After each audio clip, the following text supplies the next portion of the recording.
কি অবস্থা সবার? আসসালামু আলাইকুম। ওয়েলকাম করছি আরেকটা নতুন সকালে। তো আজকে হচ্ছে আম্মুর বাসা থেকে আমি চলে যাব।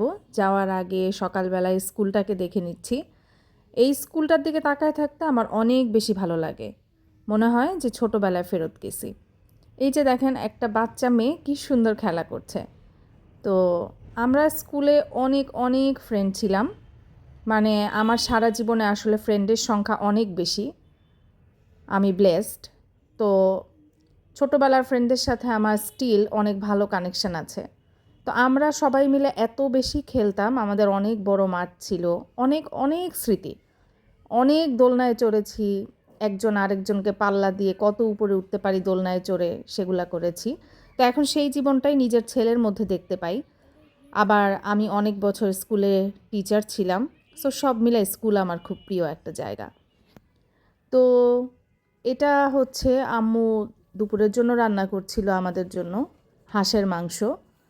তো বেশ মজা হয়েছিল, আম্মু নারিকেল দিয়ে হাঁসের মাংস করছিল, পোলাও রান্না করছিল, আর ছিল একেবারে অরিজিনাল দেশি মুরগি, মানে পাকিস্তানি কক না, এটা ছিল অরিজিনাল দেশি মুরগি। খুব বেশি মজা হয়েছিল। আমরা খাওয়া দাওয়া করলাম, আবার আম্মু আমাকে বক্সে করে খাবার দিয়ে দিল। তারপরে খাওয়া দাওয়া করে এখন ব্যাগ গুছাচ্ছি। আর হঠাৎ বারান্দায় তাকায় দেখি আম্মুর বারান্দায় তো পাখিদের জন্য খাবার দেওয়া থাকে। তো একটা পাখি এসে সেই খাবার খাচ্ছে, গ্রিলে বসে আছে, অনেক গাছ। তো এখানে বসে বসে ও হয়তো রোদ পোহাচ্ছিল। তো দেখে খুব ভালো লাগলো। তারপর দেখতে দেখতে তো বাসায় যাওয়ার সময় চলে আসলো। আর এই তো অ্যাজ ইউজুয়াল নানু বাসার থেকে যাওয়ার সময় মোয়ায়েদের মনটা কিন্তু খুব খারাপ থাকে, একদমই হ্যাপি থাকে না, মুখটুক কালো করে থাকে। তো আমরা রওনা দিয়ে দিয়েছি আজকে একটু আগে ভাগেই, যেহেতু বাসায় কাজ আছে। তাছাড়া এবার 3 দিন আমার পাখিগুলাকে একা বাসায় রেখে এসেছি।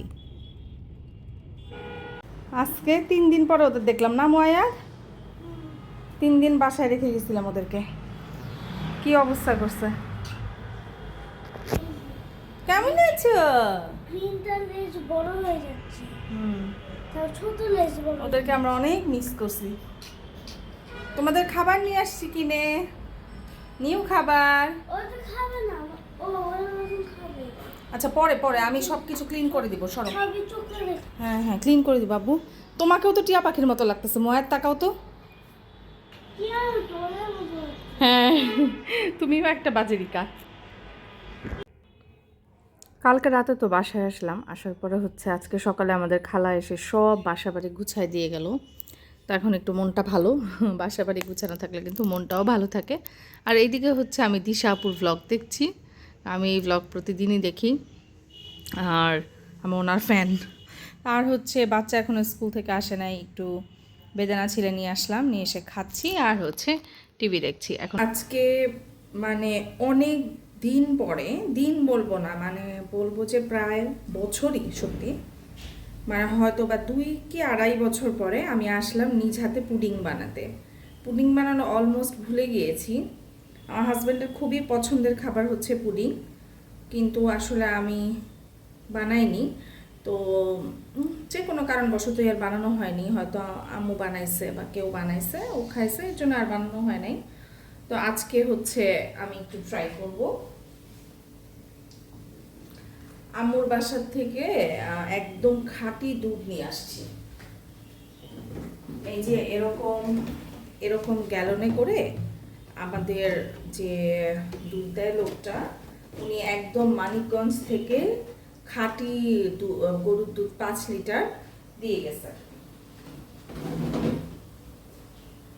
তো সেটা দিয়েই আমি আজকে হচ্ছে একটু পুডিংটা বানিয়ে নিতে চেষ্টা করি। দুধটা এত ভালো ছিল, মানে আমি যদিও উপর থেকে সরটা আমি তুলে ফেলেছি, একদম হলুদ একটা সর পড়েছিল এই দুধটায়। হ্যাঁ, আর এখানে আমি 1 কেজি দুধকে জাল দিয়ে দিয়ে, এটা 1/2 কেজি করি নাই, 1/2 কেজি থেকে একটু বেশি আছে, এরকম করে নিয়েছি, কমিয়ে নিয়েছি।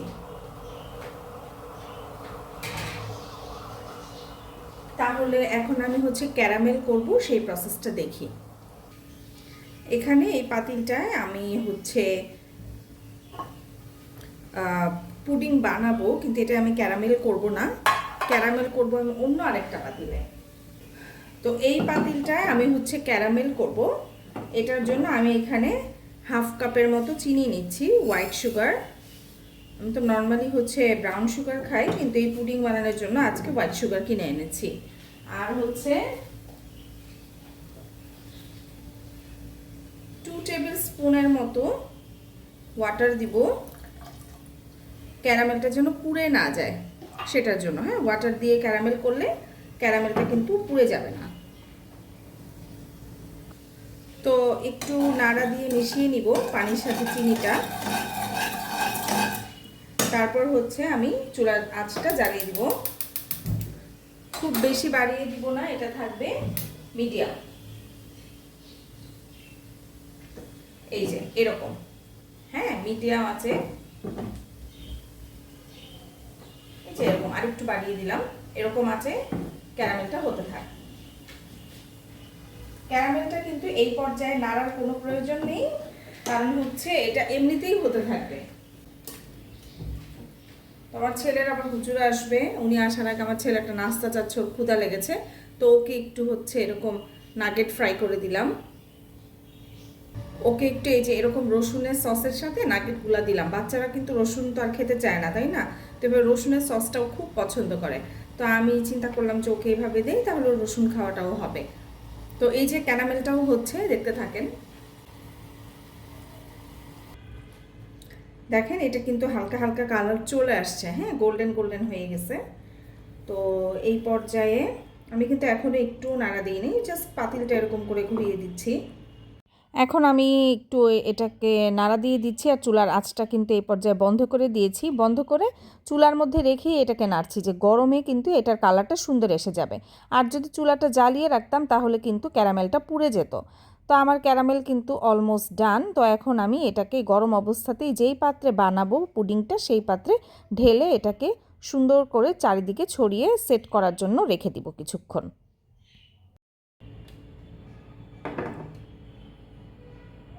এটা সেট হতে থাক। তো আমি যে এখানে পুডিংয়ের ব্যাটারটা তৈরি করার জন্য 3টা ডিম নিছি রুম টেম্পারেচারের। খেয়াল রাখবেন অবশ্যই যেন রুম টেম্পারেচারের ডিম হয়, ফ্রিজ থেকে বের করে কিন্তু দেওয়া যাবে না, তাহলে পুডিংটা কিন্তু পারফেক্টলি জমবে না। তো এটাকে আমি একটা স্প্যাচুলার সাহায্যে ভালো করে ফেটে নিচ্ছি। আপনারা ভালো করে ফেটবেন, কিন্তু এমনভাবে ফাটানো যাবে না যেন হচ্ছে অতিরিক্ত আবার বাবল উঠে যায়। হ্যাঁ, বাবল বেশি উঠা যাবে না। নর্মালি যেরকম আমরা ডিম ভাজির জন্য ডিম ফাটাই নিই সেভাবে একটু ফেটে নেবেন, ঠিক আছে? এরপরে হচ্ছে আমরা এখানে দিয়ে দিব পরিমাণ মতো চিনি। এখানে আমি হচ্ছে হাফ কাপের মতো চিনি দিয়ে দিব।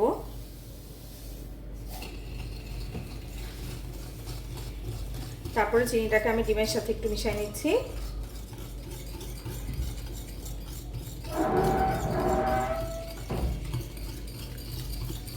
কেক বানানোর জন্য যে চিনি একদম গলে যেতে হবে, অনেক বেশি কেকের মতো মানে ফ্যাটাতে হবে, ডিমটা ফোমি টেক্সচার আসবে, এরকম কিছু না। জাস্ট চিনিটাকে মিশিয়ে নেবেন। আর হচ্ছে মিষ্টিটা কিন্তু ডিপেন্ড করে মানে আপনি কতটুকু চাচ্ছেন। হ্যাঁ, এটা পার্সন টু পার্সন ভ্যারি করতে পারে। তো আমি এখানে হাফ কাপের থেকে একটু কম দিয়েছি, দিয়ে আমি দুধটা মিলিয়ে আবার চেক করব যে চিনিটা ঠিক আছে কিনা। হ্যাঁ, তারপরে হচ্ছে আমার টেস্ট অনুযায়ী আমি আপনাদেরকে বলবো যে কতটুকু আমি দিলাম।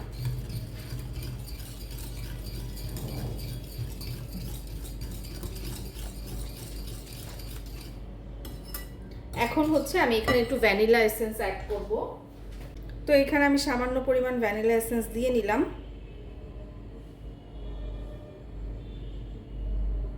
তারপর এটাকে আমি সুন্দর করে মিক্স করে নিব।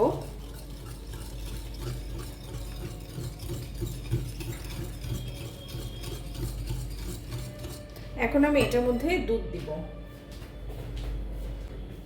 তো এখানে আমি বললাম আগে যে 1 কেজি দুধকে আধা কেজি না, আধা কেজির থেকে একটু বেশি আছে এটা করে রেখেছি, সেটা মিক্স করে দিচ্ছি।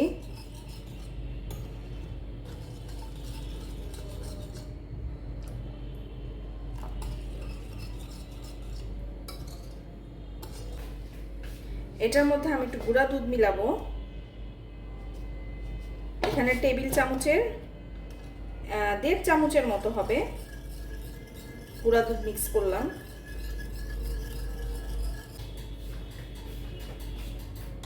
তো আমার বাসায় হচ্ছে বড় ছাঁকনি নাই, এই ছোট ছাঁকনি দিয়েই ছাঁকতে হবে।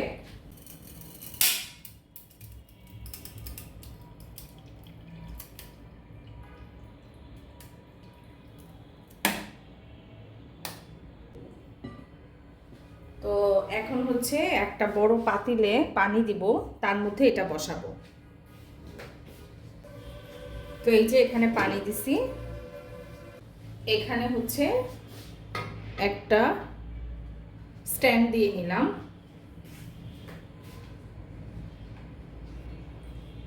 তারপরে হচ্ছে এটা স্ট্যান্ডের উপরে বসাবো।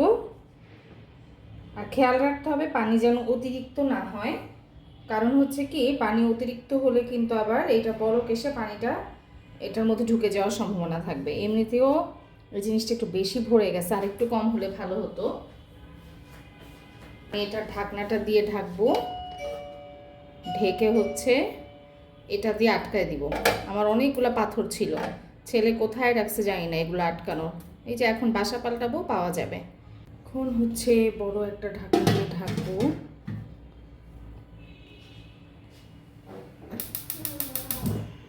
চুলার জালটা হচ্ছে এই যে এরকম মিডিয়াম টু লো করে দিলাম, আর এটা ঢেকে দিলাম।